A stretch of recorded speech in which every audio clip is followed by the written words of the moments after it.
Right then, let's start by talking about Hugo Ekitike. His first Premier League start for Liverpool, his second start in all competitions, if you include the Community Shield as a real competition. And he scores again, opens the scoring on his Liverpool debut, gets an assist as well for the second goal. As we go to the votes, Hugo Ekitike, unsurprisingly, 92.2% of our voters said Hugo Ekitike was Boss Errol. It's hard to argue with that. Hugo Boss, it's in the name, let's be honest, ladies and gents. Big man, it's like you've been here for years. You are absolutely slotted into this side like a glove. It's been a perfect fit for you. In terms of your profile of play, the way that you're able to hold up the play, bring other plays into the game as well. Some of the touches, the little passes around the corner. There was a little moment where he just rolls it and back heels it into somebody's path earlier on. It was fantastic. But aside from that, what you want from your guy down the middle is the goals. It's how effective can he be when they get those chances in front of goals. And let's be honest, in the first half, Liverpool weren't creating a whole host of chances for him to set him up and to get him on his way. But in a blink of an eye, he drops in deep, he links up with Van Dijk, links up with McAllister, he makes that run, gets some good fortune in terms of the little ricochet that happens, but as soon as he's in the box, he's got ice in his veins. It's absolutely calm and cool as you like finish from Hugo, and that was him. He set the tempo, he set the tone, and going into the second half, Liverpool looked a lot sharper. He does get the assist as well under his belt, sets up Cody Gakpo for a really tidy finish, but for me, Hugo was just running things today. He was really in his groove, and I do feel like he feels like he's going to be a natural fit for Liverpool in this club. It looks like a really shrewd bit of business from Liverpool's perspective, but as Steve just said there, 2 goals, 2 games. He couldn't have started his life in a Liverpool shirt much better than this. Big up yourself, Hugo. Big up, because that was a boss performance. Well deserved to be right up there at the top. Start as you mean to go on, lad. Sky's the limit. Yeah, quad body. It says man of the match on his debut, and such a nice lad as well. Yeah, and Rebecca, an absolute darling by the looks of it. He comes across a nice guy. Obviously, there was an interview after the game where he spoke well. My first thought, again, Premier League debut at Anfield, was the goal itself.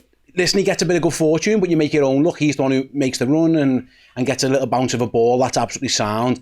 He's so composed with the finish, and I love that, because the criticism coming in, Errol, was, sometimes he can be a bit rash. He misses big chances. Anyone who's into the XG realised he did underperform quite significantly in Germany last season. But so far, from what I've seen of him, yeah, he gets loads of them chances, or he's going to be in the right place at the right time.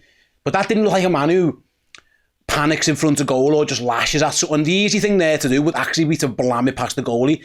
He sees that the goalie just is wrong-footed, half gambles, and he just slots it past them, like I say, very, very comfortably, which again, for a young lad, new team, weight of expectation on him, all the noise around Liverpool, maybe signing someone else to play there as well. He looks a very calm, composed guy. He gets it, and you can see it in a celebration. He tributes Diogo Jota as well, so he understands where this club is at currently. And for me, in terms of that performance today, it was, you mentioned there, big chances missed for Frankfurt last season, but he's around a whole host of talented footballers. McAllister's able to put a ball on a plate for you. You've got Florian Wirtz, Dominic Szoboszlai that can all provide you a key pass in the right areas. Again, he's got the width of Mohamed Salah on one side, Cody Gakpo on the other. This lad is going to get chances through the middle for Liverpool. But what really impressed me was how he operated in that short period over on that left-hand side in the second half. There was a moment where he's just swapped over, he picks up the ball, he times his run really well, to be fair to him, and he just plays it into the path of Cody Gakpo, who then obviously goes and puts it into the back of the net.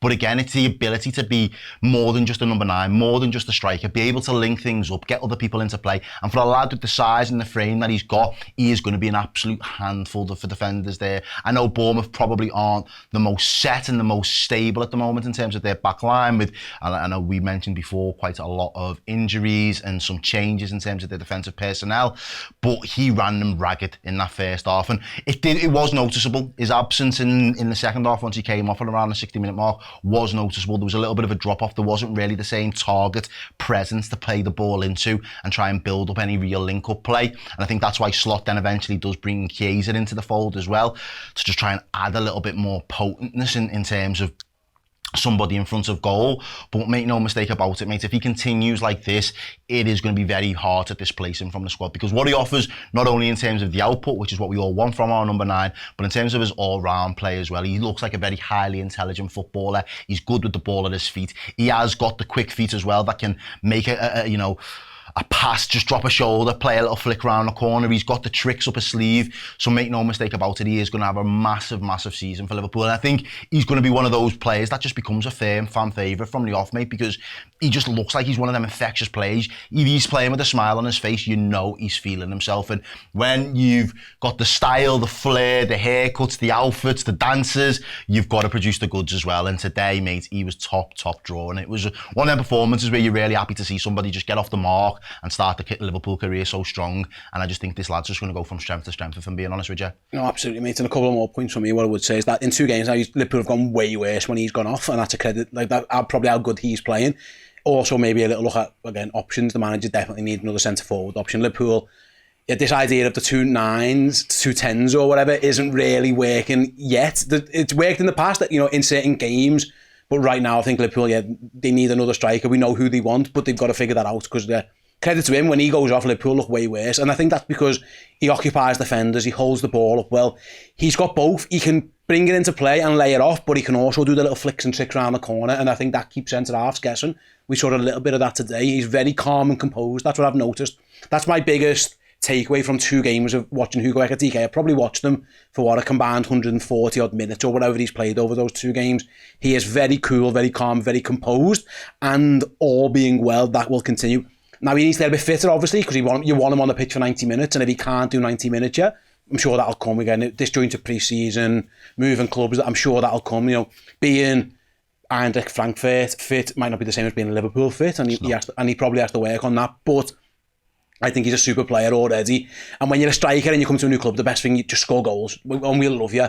Some strikers have found it tough, and it always, or no one's got any doubts already about Hugo Ekitike, so fair play to him. Would love to know your guys' thoughts. Everyone in the voting put him as boss. I don't think anyone would disagree. Certainly in this studio, we'd all agree about Hugo Ekitike being boss. Let us know your thoughts. Again, comment section below. If you're listening to this as a podcast, you can get involved on the social media channels as well. People in the Discord already showing their love for him, and what a signing he looked like he could be.